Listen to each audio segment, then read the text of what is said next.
बाल क्रीड़ा समासक्तो नवनीतस्य तस्करः गोपाल कामिनी जारशोर जार शिखा मणि।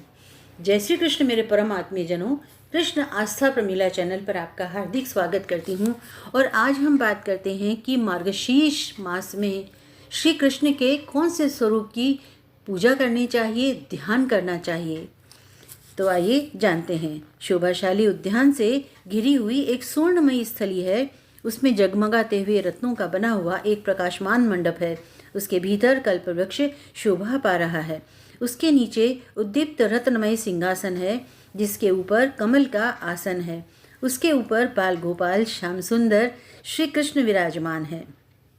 उनके श्री अंगों की कांति महानील मणि के समान श्याम है। उनकी अत्यंत बाल्यावस्था है। मुख से समीप तक चिकने गाल, घुंघराले बाल बिखरे हुए हैं। उनके मुग्ध मुखारविंद की ऐसी शोभा हो रही है मानो खिले हुए कमल पर भ्रमरों के समूह छा रहे हों। उनके नेत्र नील कमल के समान परम सुंदर हैं। पुष्प के समान खिले हुए गाल हिलते हुए कुंडलों से अतिशय सुशोभित हो रहे हैं। उनकी नुकीली नाक, लाल ओष्ठ और मंद मुस्कान से सुशोभित मुख सभी कुछ सुंदर है। कंठ में अनेक चमकते हुए आभूषण उनकी शोभा बढ़ा रहे हैं।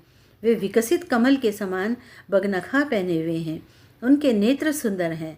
गोओं की धूली पड़ने से उनका वक्षस्थल धूसरित हो रहा है। उनके सभी अंग हृष्ट पुष्ट हैं। सुवर्णमय अलंकारों से उनकी दीप्ति बढ़ रही है। कटी प्रदेश में करघनी बंधी हुई है, जिसकी शुद्ध घंटिकाओं से मधुर झंकार हो रही है। बंधुजीव पुष्प के समान लाल लाल हथेली और लाल कमल के समान चरणों की उदार शोभा से सुशोभित हैं। वे मंद मंद मुस्कुरा रहे हैं। उनके दाहिने हाथ में खीर का कटोरा है और बाएं हाथ में तुरंत का निकाला हुआ शुद्ध माखन है।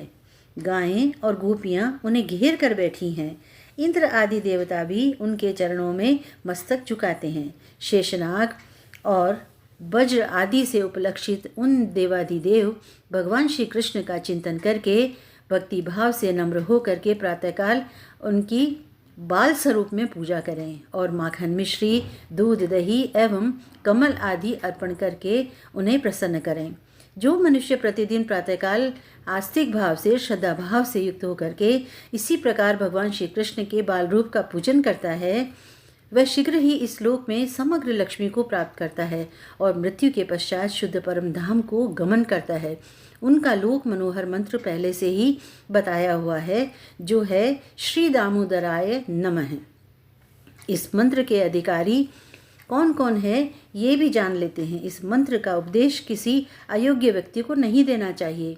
यह शीघ्र सिद्धि प्रदान करने वाला एक रहस्यात्मक मंत्र है, इसीलिए यत्नपूर्वक इसकी रक्षा करनी चाहिए। आलसी, मलिन, क्लेशग्रस्त, दंभी, मोहयुक्त, दरिद्र, रोगी, क्रोधी, रागी, भोगलोलुप, दोषदर्शी, ईर्ष्या रखने वाला, शठ, कटुवादी, अन्यायपूर्वक धन कमाने वाला, पर स्त्रियों में आसक्त रहने वाला, विद्वानों का वैरी, मूर्ख, स्वयं को पंडित मानने वाला, व्रत भ्रष्ट, जीविका के क्लेश से युक्त, चुगलखोर, दुष्ट चित्त, बहुभोजी, निर्दयतापूर्वक चेष्टा वाला, दुष्टों का नेता, कंजूस, पापी, भयंकर आश्रितों को भय देने वाला, इस प्रकार के दुर्गुण जिस पुरुष में है उसको ये मंत्र कभी भी जपना नहीं चाहिए और न ही ध्यान करना चाहिए। इससे दोष लगता है। अनेक मंगल कामनाओं के साथ मिलते हैं अगली वीडियो में। तब तक के लिए जय श्री कृष्ण।